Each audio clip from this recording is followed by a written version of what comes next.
Hello दोस्तों, स्वागत है आपका इंडियन थिंक टैंक शो पर। दोस्तों, अभी भारत के प्रधानमंत्री 40 साल बाद ग्रीस के दौरे पर गए थे, क्योंकि इससे पहले वहां पर इंदिरा गांधी गई थी। और इस दौरे से भारत को बहुत ज्यादा फायदा हुआ है, क्योंकि इससे पहले टर्की लगातार पाकिस्तान की साइड लेते हुए कश्मीर पर अनर्गल बयान देता रहता था। तो भारत अब ग्रीस से संबंध अपने मजबूत कर रहा है, जिससे समय आने पर तुर्की को मुंह तोड़ जवाब दिया जा सके। भारत ने कहा कि ग्रीस हमारा यूरोप का प्रवेश द्वार है।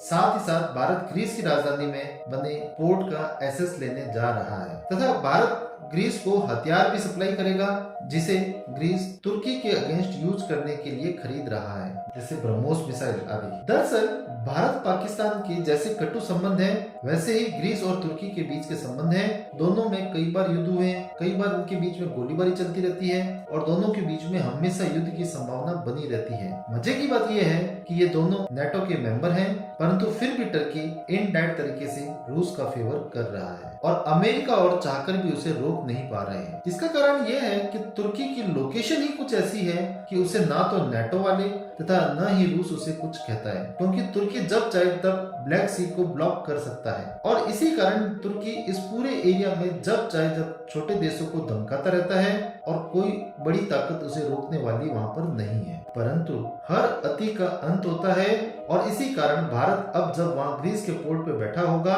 भारतीय वारशिप जब युद्ध अभ्यास करेंगे, तो तुर्की कोई भी ऐसी हरकत करते वक्त 100 बार सोचेगा, क्योंकि तुर्की को मालूम है कि भारत एक बहुत रिलायबल कंट्री है। जिस देश के साथ खड़ा होगा उसका पूरा साथ निभाएगा, तथा भारत दुनिया की एक सुपर पावर है और उससे टकराने का अंजाम क्या होगा। क्योंकि इससे पहले पाकिस्तान जब भारत से टकराया था, तो भारत ने पाकिस्तान के हाथों में कटोरा थमा दिया, और चीन भी जब भारत से टकराया तो चीन की इकोनॉमी तहस नहस होने जा रही है। इसलिए टर्की भारत से सीधा पंगा नहीं करेगा, तथा ग्रीस को भी ऐसा ही लगता है कि भारत का उस जगह पे होना ग्रीस की सुरक्षा है। और भारत की अभी जियोपॉलिटिक्स ऐसे है कि ईंट का जवाब पत्थर से देना है या टिट फॉर टैट वाली बात है। अगर कोई भारत से पंगा करेगा तो भारत भी उसके साथ पंगा करेगा। अगर टर्की पाकिस्तान को हथियार देगा तो हम भी ग्रीस को हथियार देंगे। अगर टर्की कश्मीर का मुद्दा उठाएगा तो भारत भी साइप्रस का और अन्य द्वीपों का मुद्दा उठाएगा। तो कुल मिलाकर तुर्की की भविष्य में बैंड बजनी तय है और भारत को